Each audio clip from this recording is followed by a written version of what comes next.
Greetings, friends, and welcome to my new subscribers. As you may know, this channel is all about spirituality, including the occult, including the paranormal, as well as history, as well as my projects in Ghana. Now, I'm going to read a short essay I wrote. I mix it up sometimes. When I talk off the top of my head, people say I ramble. When I read something I wrote, people say, "Hey, you're just reading. You're a big phony." You can't win with these kinds of people, and that relates to what I want to talk about today. Now, 10 months ago, I made a video where I talk about some paranormal topics, specifically regarding mirrors. It was a good ramble, not an endless ramble. I regard YouTube more like talk radio. Rambling is how you express your personality and you share what comes to your mind. If people want everything completely clipped, then you have no patience. Anyways, as of last week, that video I mentioned had only about 2,000 views, and mostly a positive response. That's because people were searching for that kind of subject on their own initiative. But for some reason, over the last few days, the video got over 70,000 views.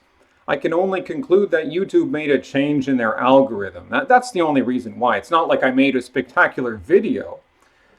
And of course, it continued to attract a lot of positivity, but it also attracted a much higher proportion of negative responses. I was a bit surprised considering all the controversial things I've said in so many other videos. Why this video provoked so much anger? It's not like my message was very complicated. I just said, be careful with mirrors. There's a lot of creepy stories associated with them. That's really all I had to say there.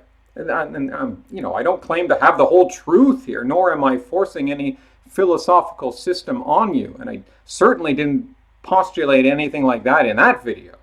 And as a free thinker, humility comes first. So I'm not forcing any system on you. I mean, in some of my videos, I postulate a worldview, but you don't have to take it. And I can change my views later if someone can persuade me. So why all this venom over a fairly simple paranormal idea that mirrors may have mysterious and possibly dangerous qualities? In this case, there are the materialists and the religious people. The former deny that spirits even exist. The latter don't deny spirits, but they understand them within their own framework, which they impose on others. People who discuss the paranormal are just interested in the deeper questions. To shut down or narrowly control this organic process of thinking and searching is to limit our potential awareness. The fact that discussion of the paranormal provokes so much anger from different people is a sign to me that there's really something important for all of humanity to know in the paranormal or from that subject area. And this brings me to the main topic of this video, that so many people claim to have the truth, but none of us know the truth. You can prove and disprove anything you want, so you get nowhere. You can prove the earth is flat. You can prove it's round. You can prove God exists. You can prove he doesn't. You can prove evolution. You can definitely disprove evolution. You can always find evidence to support whatever you want. Ultimately, only your intuition can guide you. If you're one of those people who think they own the truth, you become part of that noise, that slobbering cacophony of little imps and gremlins, which represents many YouTube message boards. Not merely on spiritual videos, but really any topic. And these people aren't interested in expanding our awareness, but simply tearing down anyone they disagree with, even if it's over somewhat trifling matters. And that noise lowers the vibration of everyone involved in the message board. It prevents honest and respectful conversations from beginning because those who would begin them are put off by such obvious negativity.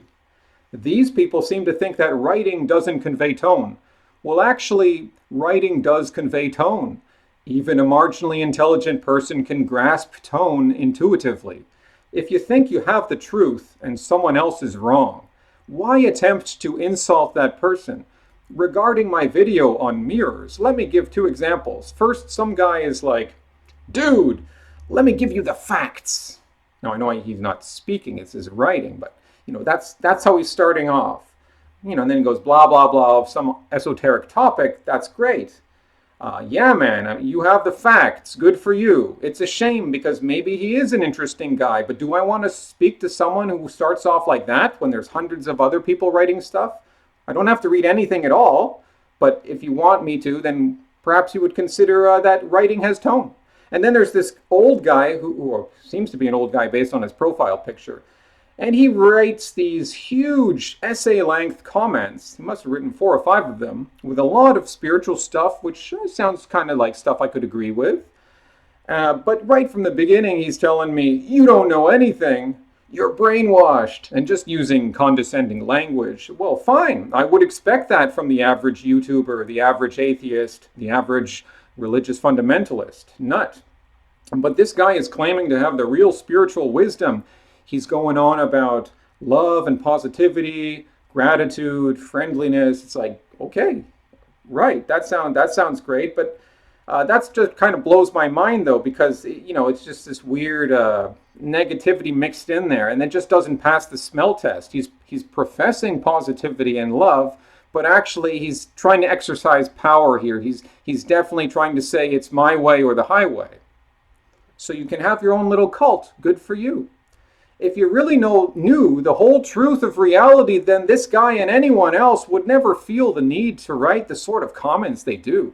I mean, you might try respectful dialogue, none of this venom. You'd be a happier person. And if you realize that you don't know the whole truth of reality, like I'll admit, and that most sane people will admit, then you might be humble enough to take a pause, take a deep breath, and try to understand where another person is coming from. And that way you can express yourself in a way that the other person is more likely to listen to you.